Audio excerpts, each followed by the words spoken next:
So friends, अगर आप भी स्टोरीज की मदद से अपनी इंग्लिश को इम्प्रूव करना चाहते हो तो ये वीडियो आपके लिए एंड तक जरूर देखना। इसमें हमने एक बहुत ही अच्छी स्टोरी ली है जिससे आपको बहुत कुछ सीखने को मिलेगा। तो फ्रेंड्स, बिना किसी देरी के शुरू करते हैं आज की अपनी इस बेहतरीन स्टोरी को। यहाँ पर शुरू होती है story.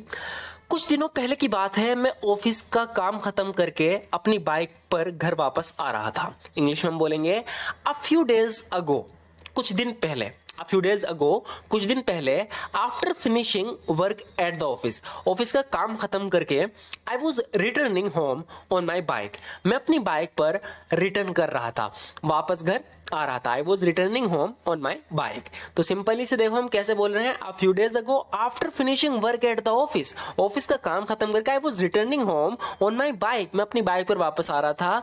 I was on the way, मैं रास्ते में था। इस तरीके से हम बोलते हैं ना, I was on the way, मैं रास्ते में था। एंड फीलिंग क्वाइट हंग्री, और काफी भूख लग रही थी। एंड फीलिंग क्वाइट हंग्री, और काफी भूख लग रही थी। सो आई स्टॉप्ड माई बाइक, तो मैंने अपनी बाइक रोकी एट अ रेस्टोरेंट, एक रेस्टोरेंट में। एंड वेंट इनसाइड, और अंदर चला गया। अब आगे देखते हैं। The restaurant was very crowded, जो रेस्टोरेंट था वो बहुत ज्यादा क्राउडेड था। क्राउडेड मतलब भीड़ थी बहुत ज्यादा। And I was standing there, और मैं वहां खड़ा था।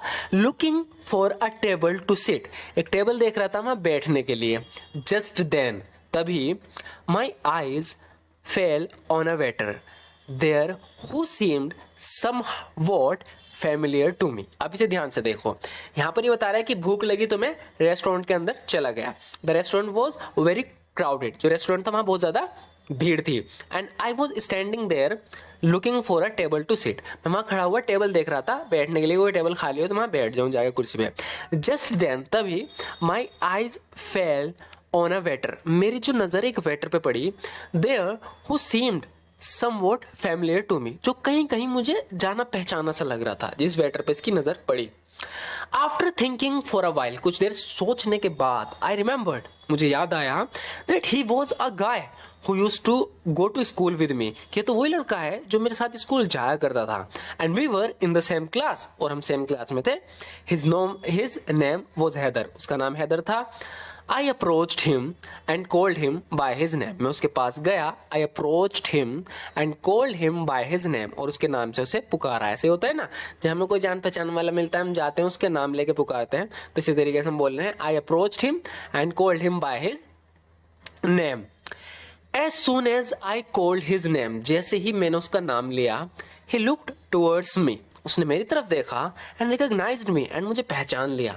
Then we started talking, फिर हमने बातचीत शुरू की। And I asked him why he was working at this restaurant, और मैंने उससे पूछा कि वो इस रेस्टोरेंट में काम क्यों कर रहा है। And I asked him why he was working at this restaurant, मैंने उससे पूछा कि वो इस रेस्टोरेंट में काम क्यों कर रहा है।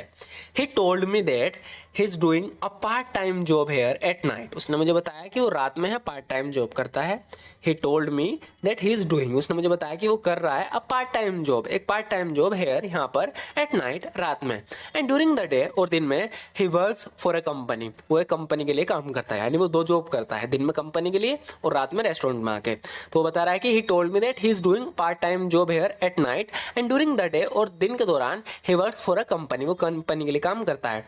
ही फर्दर एक्सप्लेन्ड, उसने आगे एक्सप्लेन किया, यानी समझाया, that his families financial situation isn't good, कि इसके परिवार की जो आर्थिक स्थिति है वो अच्छी नहीं है। उसने बताया कि वो दो जॉब क्यों कर रहा है। ही फर्दर एक्सप्लेन्ड, उसने आगे एक्सप्लेन किया, उसने आगे बताया, that his families financial situation isn't good, कि उसके परिवार की जो फाइनेंशियल सिचुएशन है, आर्थिक स्थिति है, वो अच्छी नहीं है। So he is working two jobs, इसीलिए वो दो जॉब कर रहा है। जब भी अगर तुम दो जॉब कर रहे हो और आप ये बोल रहे हो ना मैं दो जॉब करता हूं, तो आप इसी तरीके से बोलोगे मैं दो जॉब कर रहा हूं, I am working two jobs, working two jobs, ध्यान रखना। तो उसने मुझे बताया, so he is working two jobs, तो इसलिए वो दो जॉब कर रहा है क्योंकि उसके परिवार की फाइनेंशियल सिचुएशन अच्छी नहीं है। ही देन शेयर्ड, उसने आगे शेयर किया, आगे बताया, he then shared that ever since his father passed away, कि जब से उसके पिता पास अवे हुए, यानी उनके पिता की मौत हुई है, all the responsibilities have fallen on him, जितनी भी जिम्मेदारियां थी वो उसके ऊपर आ गई। तो ही देन शेयर्ड, उसने फिर शेयर किया, बताया, that ever since his father passed away, या हिज फादर डाइड भी हम बोल सकते हैं अगर फ्रेजल वर्ब का यूज नहीं कर रहे हैं, लेकिन ज्यादातर किसका यूज होता है, पास्ट अवे, मर जाने के लिए। तो ही देन उसने फिर शेयर किया, बताया that ever since his father passed away, कि जब से उसके पिता पास अवे हुए, उनकी मौत हुई है, all the responsibilities have fallen on him, सारी जिम्मेदारियां उस पर आ गई। ऑन टॉप ऑफ दैट, इसके अलावा he also has a bank loan, इसके अलावा उसके पास उस पर बैंक लोन भी है, that he is struggling to repay, जो रिपे करने में यानी जो भरने में उसे स्ट्रगल हो रहा है, यानी परेशानियां हो रही हैं वो लोन भरने में। ऑन टॉप ऑफ दैट यानी इसके अलावा he also has a bank loan, उसके पास बैंक लोन भी है उस पर, that he is struggling to repay, जिसे रिपे करने में यानी इसे भरने में उसे दिक्कत हो रही है।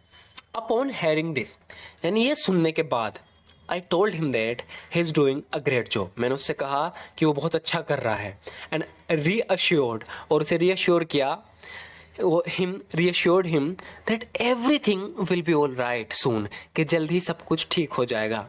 I said to him that if there is any way I can help, he should definitely let me know, यानी दोस्त था तो इसकी रिस्पॉन्सिबिलिटी बन रही थी, रिस्पॉन्सिबिलिटी कि वो अपने दोस्त से कुछ ऐसा कहे। तो कह रहा है कि मैंने समझाया कि सब कुछ ठीक हो जाएगा। आई सेड टू हिम, मैंने उससे कहा that if there is any way, अगर कोई रास्ता हो, कोई तरीका हो, आई कैन हेल्प, मैं मदद कर पाऊँ, he should definitely let me know, उसे मुझे ज़रूर बता देना चाहिए अगर मैं किसी भी तरह उसकी मदद कर सकूँ। सो फ्रेंड्स, यकीन मानना बहुत बेहतरीन तरीका है इंग्लिश सीखने का। अगर आप अपनी इंग्लिश को इसी तरीके से इम्प्रूव करना चाहते हो इन स्टोरीज़ की मदद से, तो इस चैनल को ज़रूर सब्सक्राइब कर लेना, क्योंकि यहाँ पर जो हम स्टोरी लाते हैं वो ज़्यादातर रियल लाइफ से होती हैं, यानी ऐसी स्टोरी जो एक्चुअल में होती है। हम ऐसा नहीं बताते कि वंस अपॉन अ टाइम, बहुत पहले की बात है, देयर वाज अ किंग, वे स्टोरी भी अच्छी हैं, लेकिन यहाँ पर अगर हम इस तरह की स्टोरीज देखेंगे ना, तो इनसे हमें ज़्यादा हेल्प मिलेंगी, क्योंकि ऐसा होता है, हमें इस तरीके से बोलना पड़ जाता है कि हम पास्ट में किससे मिले, उससे हमारी बातचीत हुई, तो इन स्टोरीज की मदद से हम बहुत आसानी सीख पाएंगे। तो अगर आपको वीडियो अच्छी लगी तो लाइक ज़रूर कर देना। Thank you so much for watching this video friend.